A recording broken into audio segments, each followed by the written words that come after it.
ओम नमः शिवाय। हे भगवान शिव, सावन के महीने में जो सुहागन महिला यह एक काम कर लेगी उसकी हर मनोकामना पूरी होगी, और यदि कोई कन्या यह काम करेगी तो उसे मनचाहा वर मिलेगा।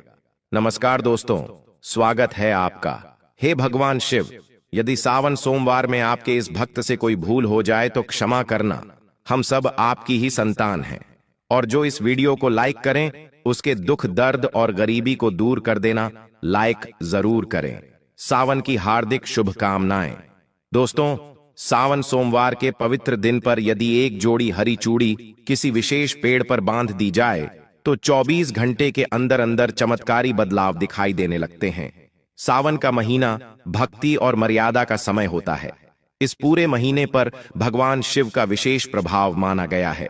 महाकाल शिव शंभू को सावन का समय अत्यंत प्रिय है।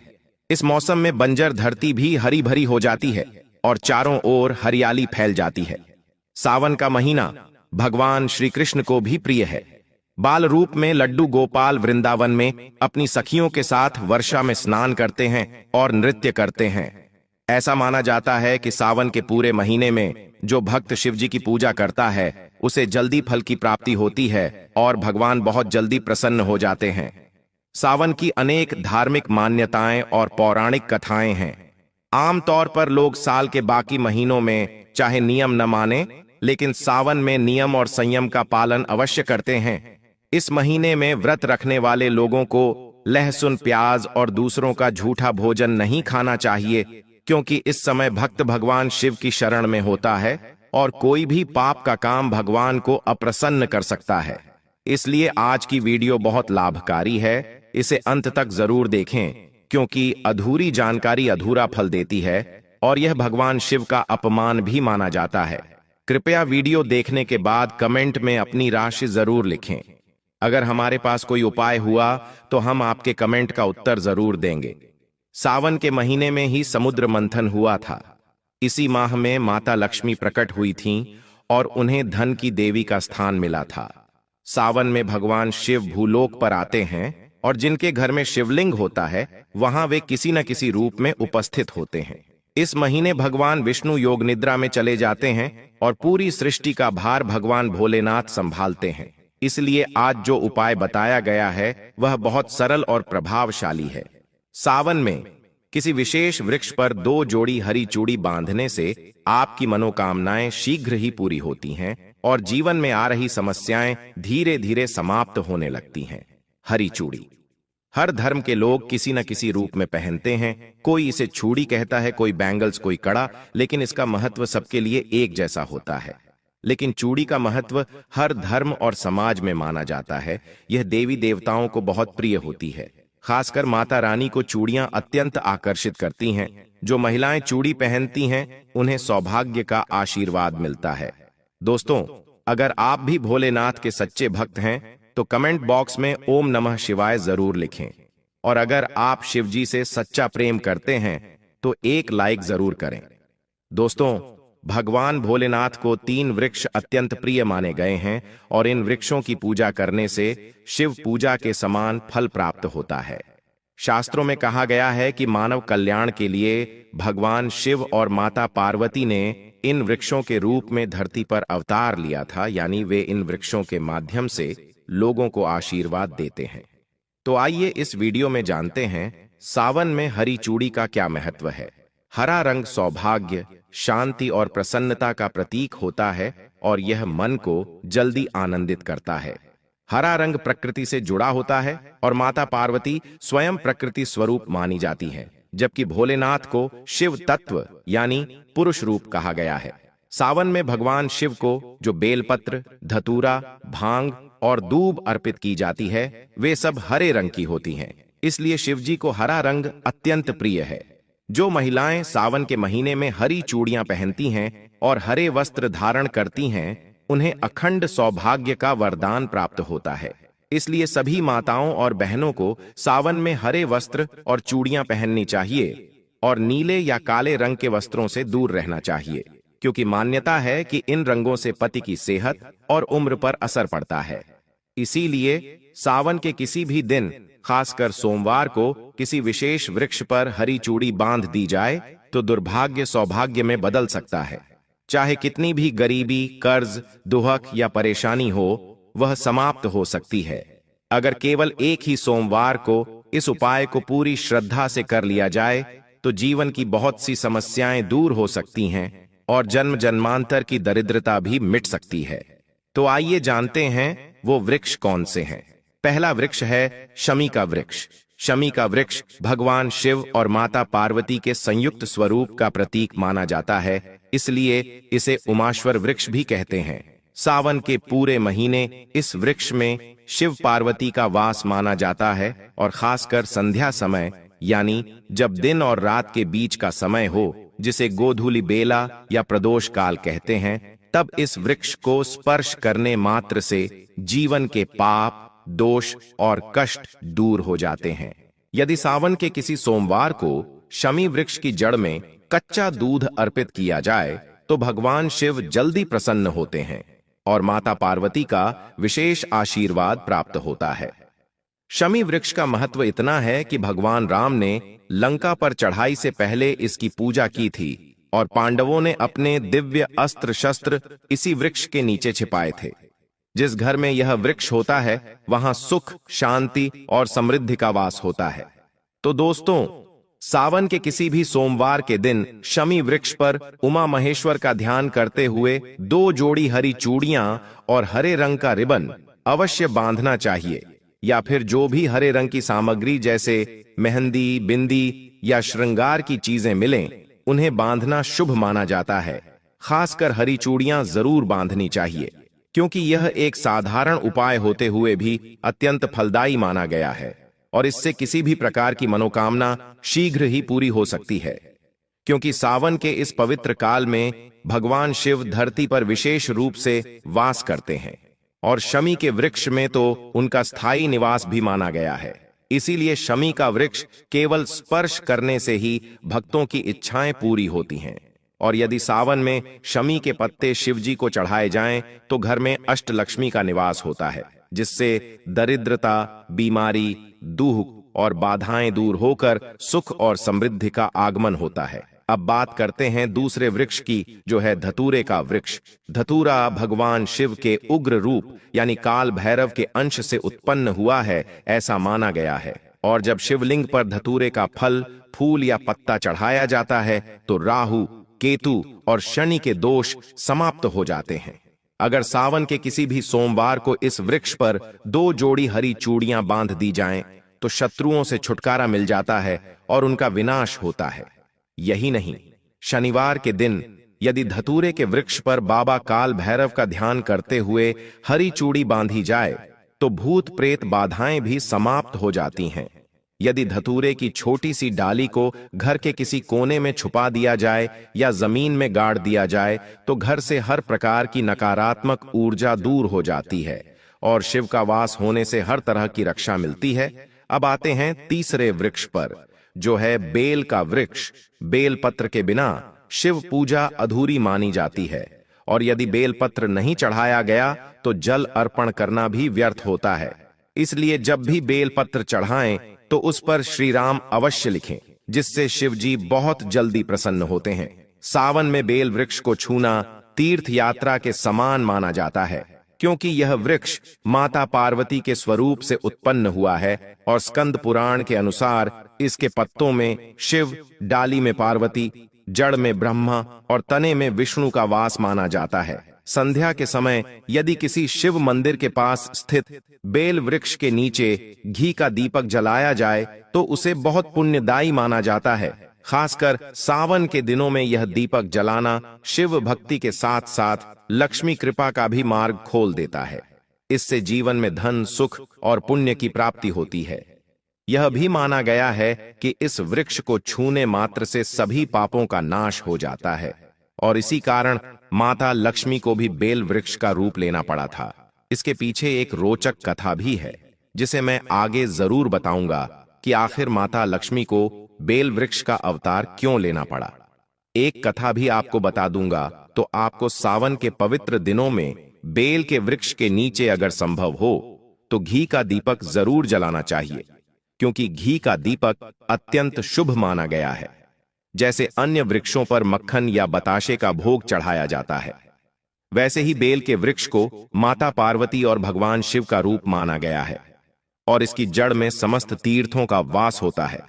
इसीलिए सावन के महीने में जो लोग किसी कारणवश तीर्थ यात्रा नहीं कर सकते, वे यदि इस वृक्ष के नीचे 1 महीने तक रोजाना घी का दीपक जला लें तो उन्हें सभी तीर्थों के दर्शन करने के समान पुण्य प्राप्त होता है।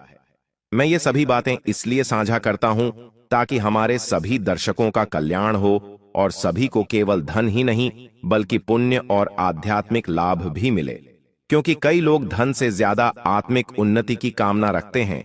इसलिए मैं इन रहस्यमय मगर लाभकारी उपायों की जानकारी देता हूं।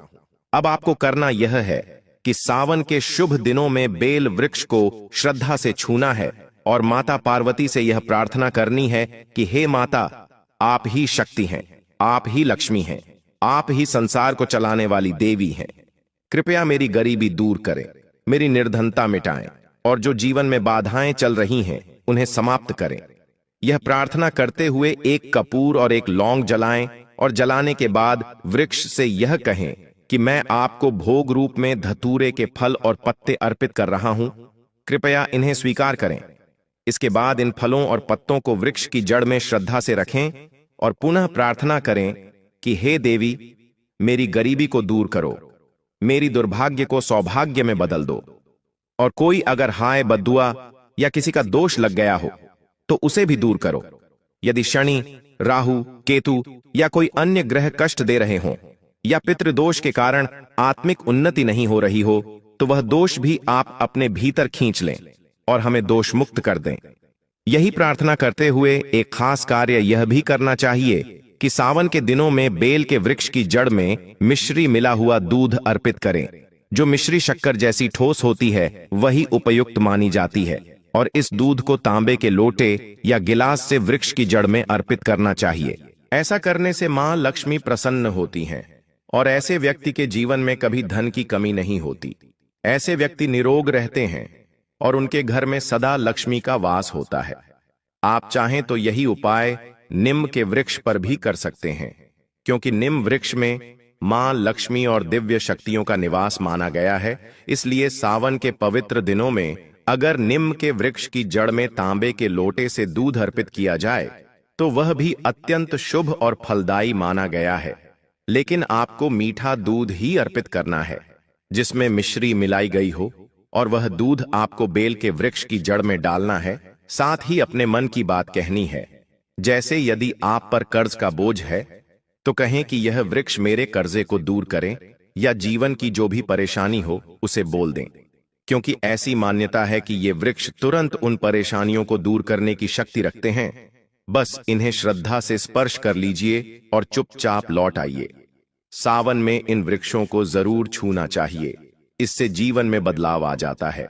भगवान शिव कृपा करते हैं, मनोकामनाएं पूर्ण होती हैं और भक्ति में अटूट विश्वास बनता है। तो यदि आप सच में शिव जी को अपने घर बुलाना चाहते हैं तो कमेंट बॉक्स में लिखें, भगवान शिव आपका स्वागत है, हमारे घर में हर हर महादेव, ओम नमः शिवाय, और एक लाइक जरूर करें। सावन का पवित्र महीना वह समय होता है जब चारों ओर हर हर महादेव की गूंज होती है, और यह वह समय होता है जब भगवान शिव अपने भक्तों के सबसे पास होते हैं। ऐसे में यदि सावन के किसी सोमवार को आप शिवलिंग के पास चुपचाप रखी कोई भी चीज जैसे बेलपत्र, फूल, चावल, तिल, पंचामृत से सिक्त मिट्टी आदि को उठा लें और उसे अपने पूजा स्थान पर स्थापित करें तो वह वस्तु भगवान शिव का आशीर्वाद बन जाती है। यदि उस वस्तु को लाल कपड़े में बांधकर अपनी तिजोरी या गल्ले में रखें तो जल्दी ही आपके धन में वृद्धि होती है। खास तौर पर यदि आप यह उपाय लगातार 3 सावन सोमवार तक करें तो आपके जीवन में मां लक्ष्मी का वास होता है और आमदनी के कई स्रोत खुलने लगते हैं। इस उपाय को करते समय मौन रहना चाहिए और न किसी को बताना है न दिखाना है। अब बात करते हैं कि शिवलिंग पर क्या चढ़ाना चाहिए और क्या नहीं। भगवान शिव को जल, दूध, बेलपत्र, भांग, धतूरा, शहद, सफेद चंदन, सफेद फूल, आंख का फूल, पंचामृत आदि प्रिय होते हैं। विशेष रूप से बेलपत्र को भगवान शिव के हृदय के समान माना गया है, जिसमें 3 पत्तियां होनी चाहिए और वह टूटी नहीं होनी चाहिए। उसे चढ़ाते समय नुकीला भाग शिवलिंग की ओर हो। वहीं शिवलिंग पर तुलसी कभी नहीं चढ़ानी चाहिए, क्योंकि वह विष्णु को समर्पित होती है और शिव पुराण में उसका निषेध किया गया है। इसी तरह हल्दी, केसर, शंख का जल, नारियल पानी या कोई भी मुरझाए हुए फूल या दूसरे पूजन से बचे फूल शिवलिंग पर नहीं चढ़ाने चाहिए। तामसी वस्तुएं जैसे मांस, मदिरा, प्याज या लहसुन से बनी चीजें तो शिवलिंग के पास ले जाना भी वर्जित है, क्योंकि इससे भगवान शिव क्रोधित हो सकते हैं और तब भक्त को उनके रौद्र स्वरूप भैरव का क्रोध झेलना पड़ सकता है। इसलिए सावधानी और श्रद्धा दोनों बहुत जरूरी हैं। और जब भी शिवलिंग पर कुछ अर्पण करें तो ओम नमः शिवाय या महामृत्युंजय मंत्र का जाप करते हुए ही करें। और सोमवार के दिन अभिषेक के लिए जो दूध प्रयोग करें वह कच्चा होना चाहिए, उबला या खट्टा नहीं होना चाहिए और उसमें कोई मिलावट नहीं होनी चाहिए। वहीं जल अगर गंगा जल या कुएं का शुद्ध जल हो तो और भी अच्छा है। इस दिन जब भी शिवलिंग को स्पर्श करें तो अपने मन को पूरी तरह शुद्ध और शांत रखें, क्योंकि शिवजी भाव के भूखे माने जाते हैं। वह धन या वस्त्र से नहीं बल्कि आपकी सच्ची श्रद्धा से प्रसन्न होते हैं।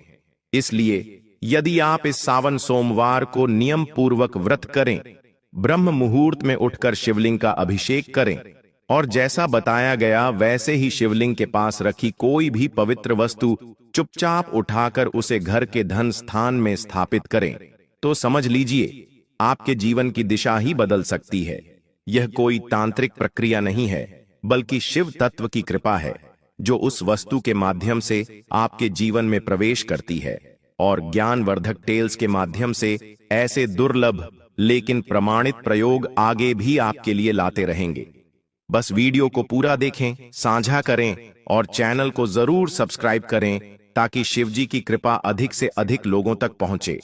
क्योंकि सावन सिर्फ व्रत का समय नहीं होता, बल्कि शिव से एकाकार होने का पावन अवसर होता है। और जो भक्त इस अवसर का सदुपयोग करता है उसे कभी असफलता नहीं मिलती। इसीलिए सावन के किसी भी सोमवार को शिवलिंग के पास रखी कोई भी पवित्र वस्तु उठाकर उसे गंगा जल से धोकर लाल वस्त्र में बांधकर तिजोरी, अलमारी या दुकान के गल्ले में रखें और प्रतिदिन उस वस्तु को देखकर एक बार ओम नमः शिवाय मंत्र का 108 बार जाप करें, तो वह वस्तु शिव की शक्ति का प्रतीक बन जाती है और उसका प्रभाव इतना गहरा होता है कि धीरे धीरे घर में समृद्धि का वास होने लगता है। व्यापार में लाभ, नौकरी में पदोन्नति और रुके हुए कार्यों में गति आती है। और जब परिणाम दिखने लगते हैं तो परिवार वाले तक पूछने लगते हैं कि आखिर आपने क्या खास किया। यह सब किसी तिलिस्म का हिस्सा नहीं, बल्कि शिव के त्रिनेत्र की कृपा होती है, जो जब किसी भक्त पर पड़ती है तो उसका जीवन ही बदल जाता है। उसके शत्रु भी मित्र बन जाते हैं, रुकावटें अवसर में बदलने लगती हैं और जीवन वैभव से भर जाता है। ज्ञानवर्धक टेल्स पर हम आपको सिर्फ उपाय नहीं बताते, बल्कि वो साधना बताते हैं जिससे आप हर उपाय को अपनी सच्चाई में बदल सकते हैं। यह शिवलिंग से जुड़ा उपाय कोई सामान्य प्रयोग नहीं है, बल्कि एक भावनात्मक, मानसिक और आत्मिक यात्रा है, जो आपको धीरे धीरे शिव के और भी समीप ले जाती है। और जब यह साधना गहराने लगती है तो घर में धन की वर्षा अपने आप होने लगती है। कई उदाहरण ऐसे हैं जहां किसी ने मात्र 3 सावन सोमवार तक यह प्रक्रिया की और चौथे सोमवार तक उसे वह पैसा मिल गया जो लंबे समय से अटका था, या ऐसा अवसर मिल गया जिसकी उसने कल्पना भी नहीं की थी। अब एक विशेष रहस्य और जानिए कि यदि आप इस शिवलिंग से उठाई गई वस्तु के साथ साथ हर सोमवार को एक दीपक जलाएं, जिसमें शुद्ध घी, थोड़ा सा कपूर और 2 लौंग हो, और उस दीपक को शिवलिंग के सामने अर्पित करने के बाद उसकी लौ में अपना नाम लेकर शिवाय धन समृद्धि में दे नमः मंत्र का 21 बार जाप करें, तो यह प्रयोग कई गुना ज्यादा असरकारी हो जाता है। और अब हम आपको सावन सोमवार की रात को सोने से पहले किया जाने वाला एक और धनवर्धक रहस्य उपाय बताएंगे। रात्रि में एक सफेद कपड़े में थोड़ी सी सफेद चावल, थोड़ी सी काली मिट्टी जो शिवलिंग के समीप की हो और एक छोटा सा चांदी का सिक्का रखें और उसे तकिए के नीचे रखकर सोएं और प्रातः उसे शिवलिंग के चरणों में अर्पित करें। फिर देखिए अगले 21 दिनों में कैसे अद्भुत परिवर्तन होते हैं। क्योंकि जब आपकी आस्था निश्चल होती है और आप नियम पूर्वक हर कार्य करते हैं तो ब्रह्मांड की सारी शक्तियां आपके समर्थन में उतर आती हैं। अब बात करते हैं उन विशेष 11 वस्तुओं की जो अगर आप सावन में शिवलिंग पर चढ़ाते हैं तो उसका प्रभाव कई जन्मों तक बना रहता है। एक बेलपत्र जिसमें 3 पत्तियां हों, 2 आक के फूल, 3 कच्चा दूध, 4 काले तिल, 5 पंचामृत, 6ठा गंगाजल, 7वां भांग, 8वां सफेद चंदन, 9वां मिश्री, 10वां केसर मिश्रित जल और 11वां जौ जो भीगे हुए हों। ये 11 वस्तुएं जब आप सावन के सोमवार को शिवलिंग पर अर्पित करते हैं और उसके बाद उसी सामग्री का थोड़ा सा अंश अपने पास रखते हैं तो वह एक विशेष यंत्र का रूप ले लेता है जो धन को आकर्षित करता है, सुख और शांति को स्थिर करता है और दुर्भाग्य को समाप्त करता है। परंतु सावधानी जरूरी है। यदि आप भूलवश शिवलिंग पर तुलसी, हल्दी, केसर, सिंदूर, नारियल पानी या टूटी फूटी सामग्री चढ़ाते हैं तो वह पुण्य नहीं बल्कि पाप बन जाता है। इसलिए ज्ञानवर्धक टेल्स के माध्यम से हम बार बार निवेदन करते हैं कि हर उपाय पूरी जानकारी और सही विधि से ही करें ताकि उसका पूर्ण फल मिल सके। और यदि आपने यह सब श्रद्धा और नियम पूर्वक किया है तो वह दिन दूर नहीं जब शिव की कृपा से आप केवल धनवान ही नहीं बल्कि यशस्वी, प्रसन्नचित्त और दिव्य जीवन जीने लगेंगे। और जो लोग पहले संदेह करते थे वे भी आपके जीवन में आए इस चमत्कारिक बदलाव को देखकर चकित रह जाएंगे। यही होती है शिव की सच्ची महायुक्ति, जिसमें न शोर होता है न दिखावा, बस सच्चा भाव और नियम होते हैं जो पूरे ब्रह्मांड को झुकाने की शक्ति रखते हैं। पूरे वीडियो को देखने के लिए धन्यवाद दोस्तों। यदि आपको हमारी वीडियो पसंद आई हो तो कृपया ज्ञानवर्धक टेल्स चैनल को सब्सक्राइब करें। ज्ञानवर्धक टेल्स पर आपको विविध विषयों पर